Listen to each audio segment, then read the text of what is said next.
Between 2020 and 2022, over 500,000 people left California. It was everywhere. Social media, mainstream media, your group chat. People were packing up and leaving the state. But here in 2025, it seems like that trend is starting to reverse. A lot of those same people, they're moving right back. So why did they leave in the first place? And why are they coming back now? Let's break it all down. So people left California for a variety of different reasons. Millions of people over a few years got pushed out. Number one is pretty obvious, and that's because California is not cheap. Median home prices in 2022 were getting close to $1 million.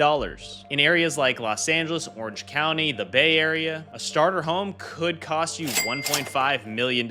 Yeah, you heard that right. Even rent getting out of control, $3,000 a month is gonna get you probably an okay place in the city, not the fanciest luxury apartment. So if you're working remote and making under six figures, California is gonna feel like you're bleeding out money every month. Another reason is the state income taxes were crushing people. California's income tax was 13.3%, the highest in the country. And on top of that, you have the federal tax, the state tax, the gas tax, the property tax, the whole deal. There are just so many taxes. You're literally taxed on everything you do. Don't even walk outside because you're gonna spend $20 on a carton of eggs. And what's the point of just spending all of that time within your apartment and not able to actually enjoy the location that you want to be living in? Another reason people left was because of the homeless population. I saw myself firsthand living in the city 2020 and 2021. The homeless encampments and the tents were popping up left and right. Businesses were slowly shutting down and being boarded up. Areas that used to feel safe were slowly starting to feel a little bit uncertain. From San Francisco all the way down to San Diego, there were many pockets and many different neighborhoods that started to feel unsafe to live in. For families wanting to start their lives, they were trying to figure out if this was even right for their future. But 2023 and 2024, personally, myself also, in those areas, I was starting to see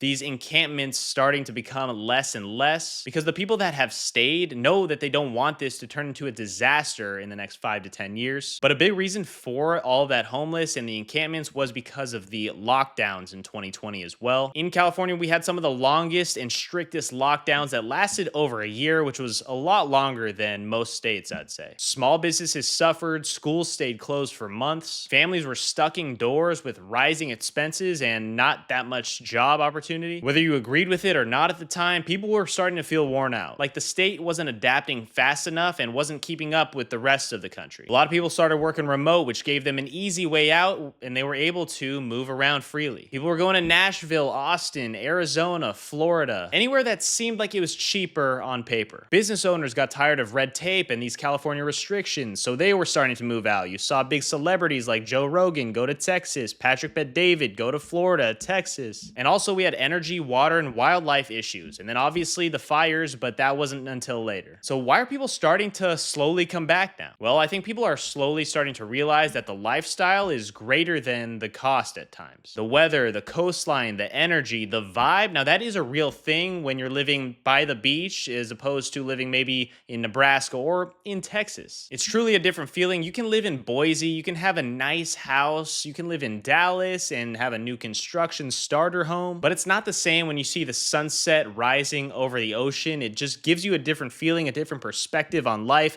a different energy that you embody overall. Once that new city high slowly starts to wear off after people move to another state, they miss California and all that that actually brought, even if they had to spend a little extra dollars to live there. Big companies started recruiting again and hiring more people in some of these areas like Silicon Valley in the north or Silicon Beach down in the south. If you want to grow your career at those top levels, you might have to be where all of those people and the hubs are, which is California. If your boss that said go on work remote for a bit is now saying that you should probably be in the office 2 days a week, you're not going to hesitate. You're going to go back into the office. Then the housing market started to cool down. In 2021, people were buying up homes like hotcakes with those 3% interest rates. San Francisco market is down 13% from its peak back in 2022. And in some LA neighborhoods, it's down as much as 10%. Although we are starting to see a plateau and interest rates not really dropping it that much, and all of this talk about a crash coming soon, let me know in the comments what you think about that as well. Still, a lot of ex-Californians are seeing their way back to the Golden State. It's still expensive, but it's a lot less insane than it was a few years ago. Another reason is that other states weren't as great as they seemed on paper. Austin's housing prices exploded. I personally knew so many people that were flocking to Austin, Texas. But then you hear about the heat, the humidity. Spend one summer in Austin, and then I've been told you won't want to be there any longer. People were going to Arizona, where they set a record of 100 days straight being over 100 degrees. Do you know how miserable that sounds? To each their own, I guess, because you can make everything work, obviously. But some of these areas lack the infrastructure to handle this new wave of residents. There was a cultural shift as well. People miss the diversity, the food scene, and the big opportunities that happen always in California. You don't hear about too many opportunities coming up in Boise, Idaho. It might be nice for 1 year. I wouldn't personally know. I'm sure you can live a great life spending decades and decades in Boise, and you don't know till you try it. But we're seeing a lot of people that have tried it and now they're coming back. A lot of personal ties are drawing people back to California as well, whether you had a network of friends or family in California. You're starting to see that you might have gotten lonely being in an isolated state, and just being around more people is just gonna uplift you a bit. And to them, California still feels like home, so they are coming back. So what does all this mean right now in July 2025? The population is stabilizing, and California actually net gained close to over 100,000 residents between the years of 2023 to 2024. Multifamily deals in San Francisco tripled in Q1 of 2025, and we see it to skyrocket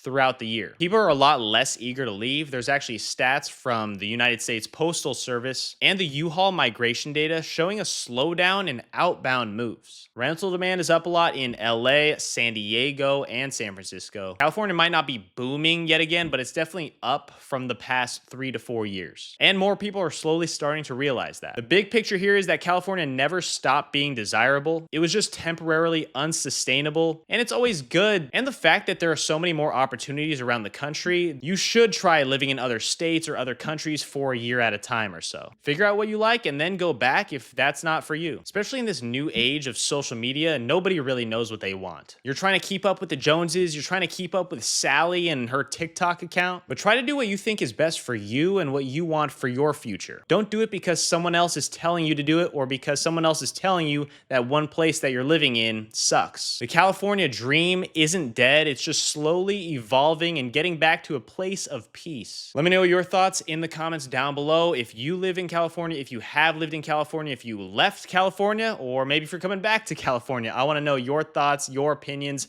your comments in the description. Hit the like button, subscribe. See you guys next time.